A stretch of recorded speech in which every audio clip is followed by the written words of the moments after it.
Next up in 88 films, Jean-Claude Van Damme range is Knockoff. I was a little bit wary about going back to this one. I saw it a long time ago, maybe 20 years ago, and I wasn't too enamoured by it. This time it had a more favourable response from myself, but wow, you really got to wonder what pharmaceuticals the filmmakers were on while doing this one. Tsui Hark, the director, seemingly has a Jekyll and Hyde personality. He can do something as restrained and skilled as the Once Upon a Time in China movies, and he can do something completely baffling like The Master or Knockoff, which is kind of weird. So we get Jean-Claude Van Damme as Marcus Ray here. He has a partner, Tommy, played by Rob Schneider, and together they have this kind of back and forth kind of banter. Rob Schneider's a little bit weaselly, uncertain, grimy, kind of dislikable character.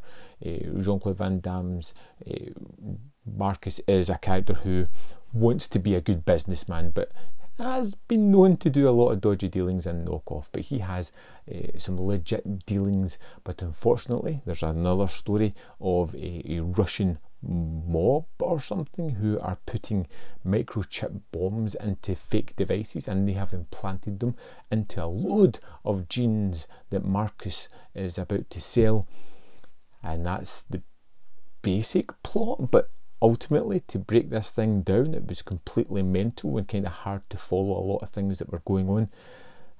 But the filmmaking and some of the decisions that they've made is just downright stupid, but utterly wonderful in the way they go about them. There is wonderful action set pieces like the Rickshaw Chase at the start of this one.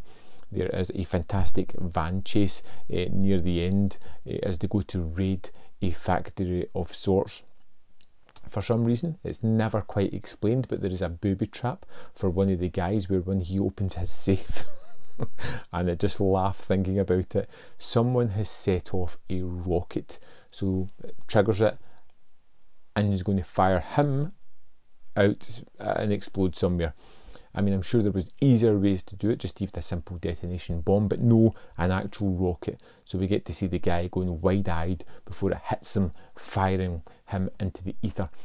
And that was one of these things that made me kind of look at the movie a little bit differently. It felt like an almost anime, a comic book come to life in the way that it showed a lot of these images, in the way that it shot them. They were like comic book panels. They were unusual angles.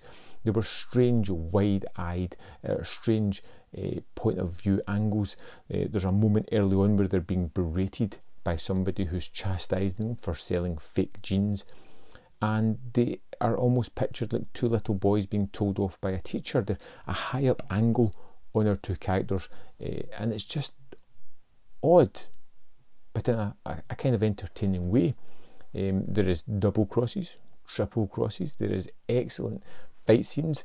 There's particularly one in a market where there is hordes of people after both Schneider and Van Damme, and with them machetes as well, and it's exhilarating, and it's quite good watching Van Damme trying to protect his partner at the same time as trying to fight off this faction of people who are just chasing after them.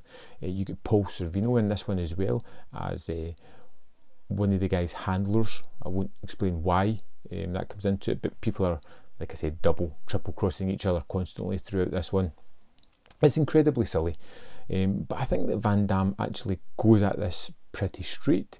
He's got a good relationship with Roy Schneider, who isn't as bad in this movie, although some of his one-liners and comedic jokes come off just a little bit close to the knuckle these days, and it has that kind of silly sensibility about it as well, like the rickshaw chase with the shoes falling apart. The camera work is completely bonkers. The special effects are, well, not very special.